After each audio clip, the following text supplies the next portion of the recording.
testing out some 100 octane. We don't expect it to make any more power, although the consensus is that if you put higher octane in, you'll make more power, but that's not the case.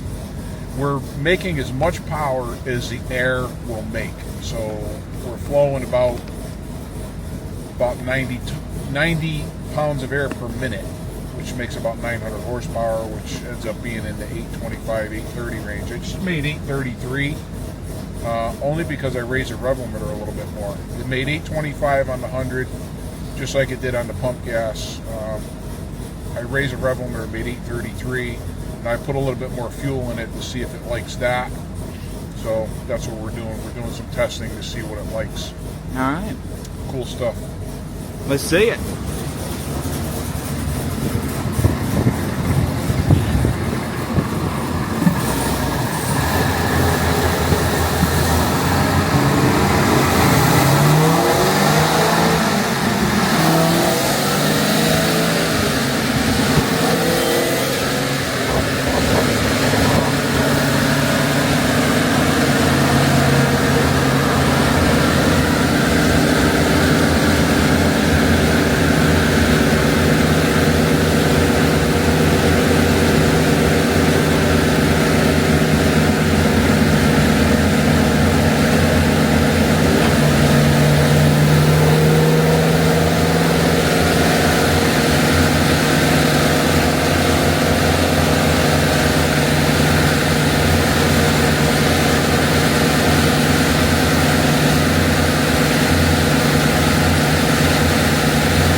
I didn't see the numbers. I was watching the data. What'd you see? I wasn't looking at the numbers either. I was looking at the camera. Let's take a look. Let's see what it's got. Oh, go down here. Okay. 841. So it liked to be a little bit richer. So that's what I kind of figured. And if you're wondering why it takes me so long to make a pull, is because I'm stabilizing all the temperatures. I want to make sure I got enough oil temperature and the water temperature stable. The thermostat's already opened. Those kind of things are really important to get repetitive and accurate readings every single time. You got to make sure that your start temperatures are the same, and you don't want to make a pull on an engine with cold engine oil in it either, because it's definitely not good for it. Your engine oil temperature should be 180 degrees, you know, and that's where we like it. So we got 841 horsepower, and you know, because I did rev it a little bit higher, like I said, 7,200. It's still on the way up, but it's a hydraulic roller cam. You know, it's only going to spin so high. Lifters. Yeah. You know, I don't want to push it. You know, especially on a road race car. it's definitely going to give them a lot more range in fourth gear. I think 7200 will get them almost 150 in fourth gear.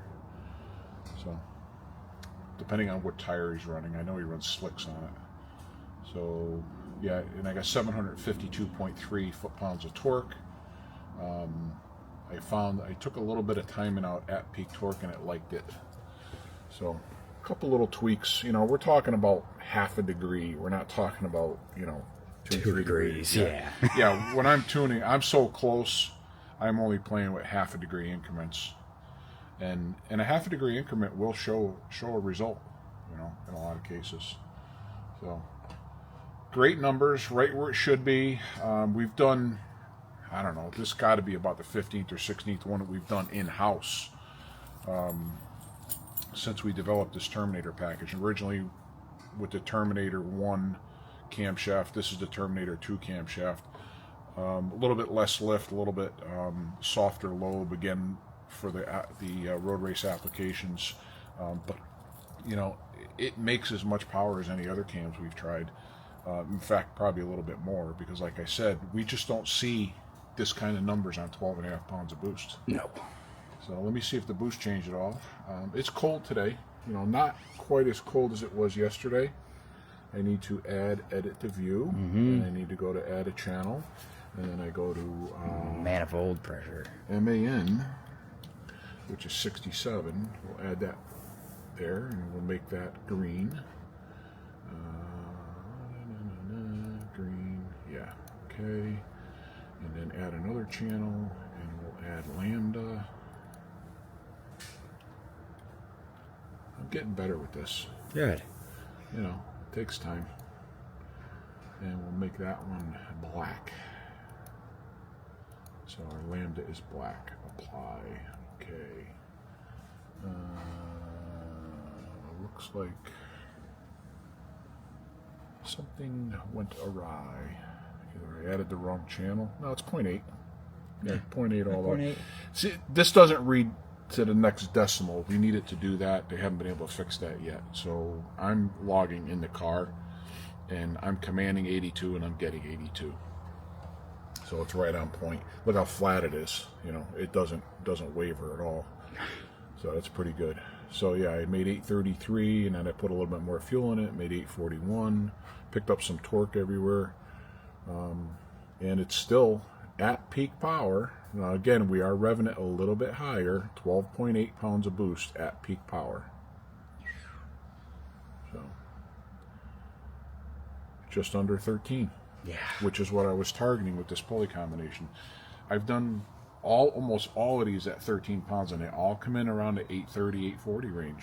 You know, and we're at the max of what we could do with the fuel. The interesting thing about it is this has a flex fuel sensor in it. We're not going to be able to run any E85 at all in it. We can only run up to 10% ethanol. And strangely enough, the Sunoco GT100 is 10% ethanol. Interesting. I was expecting it to go to 0. Yeah, that's atypical, you know, for a race fuel. Yeah, and it didn't.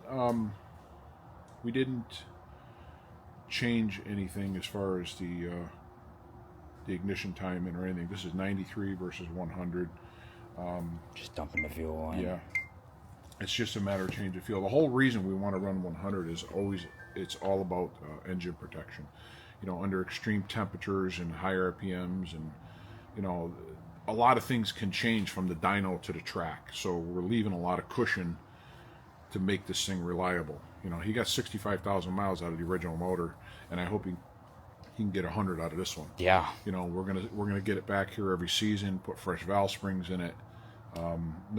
That's a question that comes up from a lot of people. How often should I change my valve springs? Well, the bigger the cam, the more often you should change your valve springs, and it also has a lot to do with usage. Use case. So, if you're setting the cruise control and traveling at 70 miles an hour on the highway across country, 3,000 miles out, 3,000 miles back, you're not going to put much wear and tear in your valve springs. You know, the high lift cam is part of what beats it up. But if you're cruising at low RPM, the valve springs are not going to get beat up. Now, a car that's on the road course that spends all day between, you know, 4 and 6,000 or 4 and 7,000 RPM, it's going to eat up some valve springs pretty fast. Yeah. So, you know, these are premium valve springs. You know, they're not John Force titanium valve springs that are $1,000 a piece, but they're a very high quality spring at a reasonable price point. I think they're around, I don't know, $375 for a set of springs, retainers, locks, and seals. Not awful at all. No. It's not hateful, you know, and they're reliable. So your maintenance is to check your valve springs if you have any suspicion that they may be, you know, getting worn. Causing any instability or float. Don't wait till you experience instability to check your valve springs. No. Just put it on a maintenance schedule. You know, again, it's dependent on how you use it. A road course car, I say every season, fresh valve springs.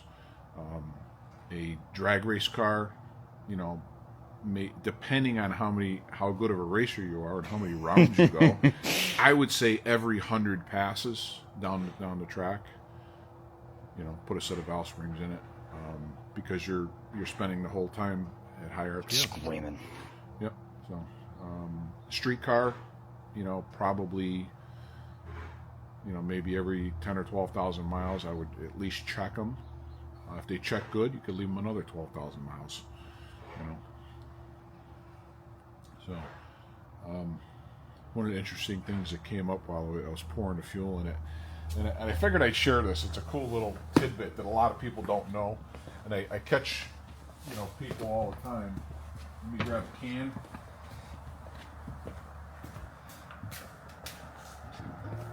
When you're pouring out of any container that has a spout, okay, don't pour it like this. Okay, because all it's going to do is glug, glug, glug, and it's going to splash all over the place. Turn it to the top. Yeah, you taught me that. Yep. It works mint. And you could pour nice and slow, nice and smooth, with no glug, glug. And then as the can's going, you rotate it as you're emptying it out. And you will end up at this point. And that goes for oil containers, antifreeze containers, anything that has a spout on one end. You want to always put it at the top. I'd pour from the top. I could possibly benefit from the antifreeze container one. I'll have to give that a try. Since you're the antifreeze queen. I guess so. Gallon a day keeps the temperature away. That Ford diesel sucking up. Which one? Both of them. One leaks it, one burns it. Unbelievable. Anyway, another great build. Very pleased with the results. Right where all of the other ones have come in. You know, we've been doing this package since 2018, so it's cool. Yeah. It's definitely cool. Sounds wicked with the cam, looks wicked under the hood, and obviously it's going to go pretty wicked too. It does everything well. And, you know, if we do fuel system parts and put a 9085, this is 1,000 horsepower easy. Oh, yeah. You know, We've proven it before. Yep. DSX twin pump in the tank, a Goliath high pressure pump, and 70 over injectors, which is what I have in my car. Yeah. And, you know, my car's on E85, and it's got a stock blower on it that's ported by Jokers, which he did a beautiful job on. And we're running that thing a little over 13 pounds of boost, and I think it's 855, 916. Yeah. It's the same engine combination exactly, all the same parts. It's just got a different blower on it, and it has a fuel system to support the 85. So with a Magnuson, that's 1,000 horsepower combination, easy. Take the cake, no doubt. No problem. So really cool build. Glad we're able to do this for him. Get him back on the road course this year. And he's all his buddies are razzing him. I saw that. So they're gonna have some fun out there. Oh yeah. Any questions or comments, please post them. We're always happy to answer those questions. I'm sure you must have questions. Please post them. Share these videos. It really helps us out. And thanks for hanging out with us today. Have a great day. Thank you guys for watching. Stay tuned.